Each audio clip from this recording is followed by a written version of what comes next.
नाज़रीन, हम आपके साथ शेयर करेंगे ऐसे कारनामे जिन्हें सुनकर आप हैरान हो जाएंगे, हक्के-बक्के हो जाएंगे। यहूदियों के वो कारनामे जो आपने कभी नहीं सुने और आज तक वो पोशीदा हैं, वो सारे हम डिस्क्लोज करेंगे आज के इस वीडियो के अंदर। वीडियो बहुत ही इंपॉर्टेंट है, वीडियो के एंड तक लाजमी देखा करें और इसमें देखें कि इतनी गैर मजहब रस्मात जो वो अदा करते हैं और मुसलमान भी उनको अपना लेते हैं, मुसलमान भी उनसे पीछे नहीं हटते, मुसलमान भी अपने अंदर वैसी चीज़ें लेकर आने लगे कि हैं।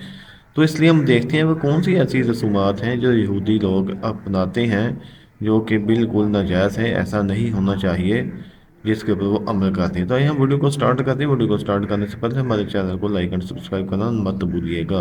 दोस्तों, कहा जाता है कि जब हिटलर ने हजारों यहूदियों को कत्ल किया था तो चंद यहूदियों को ये कहकर जिंदा छोड़ दिया था ताकि आने वाली नस्लें इनके करतूत देखकर ये जान सकें कि मैंने इनको क्यों कत्ल किया था।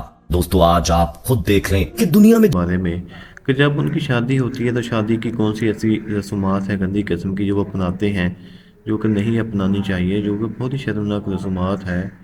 और उसके अलावा भी आपने देखा कि उनके यहाँ कोई कंसेप्ट नहीं है अपनी बेटियों की इज़्ज़त का, बीवियों की इज़्ज़त का। वो जहाँ दिल करता है मुंह मारते फिरते हैं और वहाँ पे तो कोई रोक टोक नहीं है, वो जैसा चाहें। और यही वो कौम है जिसने हमें बर्बाद किया, जो शुरू ज़माने से ही खिलाफ रही है मुसलमानों को और आजकल भी मुसलमानों को बर्बाद करने पर लगी हुई है। बहुत ज़्यादा अम्बिया अलैहिस्सलाम इन्हीं लोगों के लिए आए, इन्हीं लोगों को तबलीग की, लेकिन ये लोग अपनी कामों से बाज ना आए, अपने राह जो काम का उसे बाज ना आए और ये हमेशा मुसलमानों के खिलाफ ही रहे। तो ऐसी मज़ीद मालूमाती वीडियोस देखने के लिए हमारे चैनल को लाजमी सब्सक्राइब करें और हम आपके लिए मज़ीद वीडियोस लेकर आते हैं और वो सारी हक़ाइक़ पर मबनी होती हैं, रियल वीडियोस होती हैं और इनसे हमें सबक भी हासिल करना चाहिए। ये सब दिखाने के लिए नहीं होती, ये सबक आमूज़ वाक़यात होते हैं जो हमें सबक देती हैं और हमें इनसे सबक लेना चाहिए। आमीन।